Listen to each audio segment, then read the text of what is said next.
So this video is a little bit different because it isn't really a tutorial so much as a way of working in design or creating a structure for yourself to design a bit better or more efficiently, or just give yourself some guidance on a project that you're working on if you feel a bit stuck in terms of how it should look.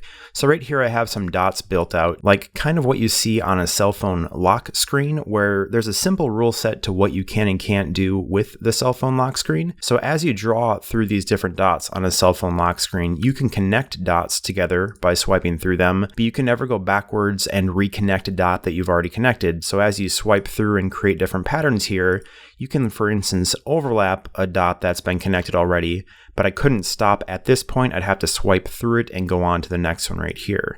And when you work like this, it kind of forces you to work in a certain way, to design a pattern in a certain way that, in terms of something like a cell phone lock screen, makes it way easier for you to go in and make a pattern that is repeatable and easy to remember.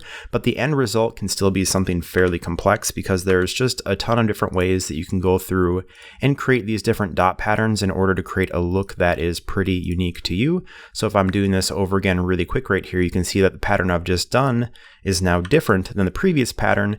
The outcome is still complex, but the actual way of creating this pattern is fairly easy. And it's something that's way more easy to remember if you're doing it than if I were to make a pattern and go like, I'm going to go here, and then back here again, and then up, and then back down here, and then over here, and then up here, and then back here. And all of a sudden, well, Illustrator's freaking out a bit there because I'm removing points. But the end result of that is you get something super complex that's difficult to remember, and it becomes a confusing pattern because there's all these overlapping parts. It's not a very good way to develop a system. So design is no different than trying to develop a simple system for you to work inside that works for you to create things in a way that's really efficient and kind of gives you structure. A lot of times people will say something like, I design outside the box, or I think outside the box.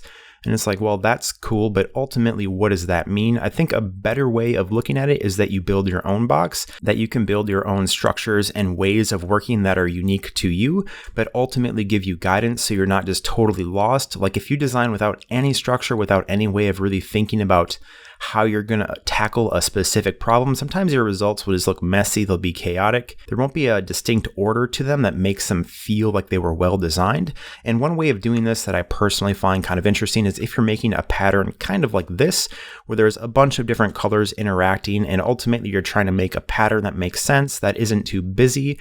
But if you just look at these blank boxes right here, it can be a little bit hard sometimes to figure out how exactly you should go in and start making these colors. So what I like to do is make a system for myself that totally makes sense. And the system could be something as easy as every color, so if I use this color, will be exactly 4 of these triangles, and I can't use any more than 4. And then as a secondary system, I can make it so no color can overlap itself twice. So for example, right here, if I select this color, if I go over to one of these and I start just filling in the colors right here, if I can do it without accidentally bumping them all over the place, I can start by just making 4 of these a single color of blue. So what I couldn't go in and do later is make, for instance, this one right here also blue, because that would be the color overlapping on top of itself, which would break the relatively simple rule set that I've made. But what I could do, however, for example, is I can make this one blue because just these 2 little points touch, but they don't actually fully overlap each other. So once you develop a rule set like that, you can kind of go in here and just start making different colors out of all the shapes that you have and kind of see how your pattern shapes up.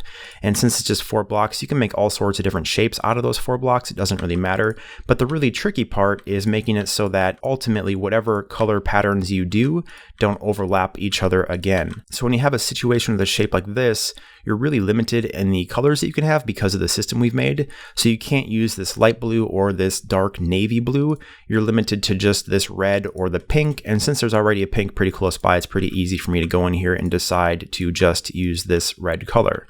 So as you can tell, it just really helps make decisions for you. It makes things a little bit easier as you go in here and try to pick colors. Same thing goes here where we have the light blue and then a red, which makes our options just this darker blue color right here, as well as the hot pink color. And then it just becomes a personal preference of which color you think will look the best inside of this particular little shape here. And I actually don't like how this shape looks, so I'm going to change it up just a little bit to make that more interesting.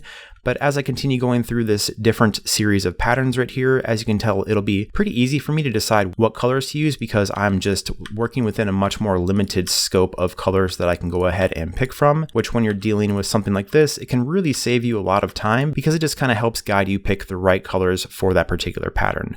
So I'm not going to go ahead and finish this pattern, but as you can tell here, once you have a fully completed design with that, it's kind of interesting in the end result that it can make because it really helps you just kind of decide how the pattern should look as it moves on. And then if I decide that the end result doesn't really look good, it doesn't work the way I wanted it to, I can change some of the rule sets. So like instead of using 4 shapes like this, I can switch it up to be 5 or patterns of 2 or 3 or even just mixes of them. You can make really complex systems depending on how you want to tackle a problem.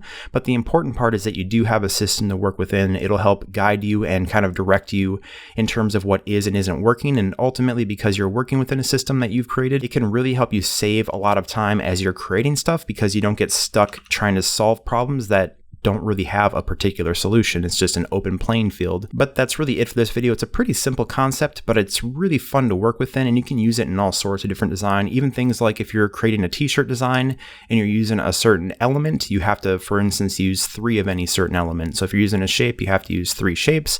If you're using type, you have to have 3 different levels of type on that particular design. Little things like that can really help guide you and direct you into making something that looks very well designed and has a certain order to it that people can just naturally pick up on. They can kind of see that there's an order to what you're doing, and that's kind of an exciting thing to think about. So that's it for this video. I do hope you found it helpful, and I'd definitely like to know in the comments below if you find little tricks or tips or just general ways of thinking like this helpful for you, or if you have any interesting ways of working yourself that you want to share with other people, feel free to leave those comments as well. And as always, if you liked this video, please like and favorite, and if you want to see more stuff like this, please subscribe. I do my best to keep creating new content just like this for illustrators and designers. Thanks so much for watching.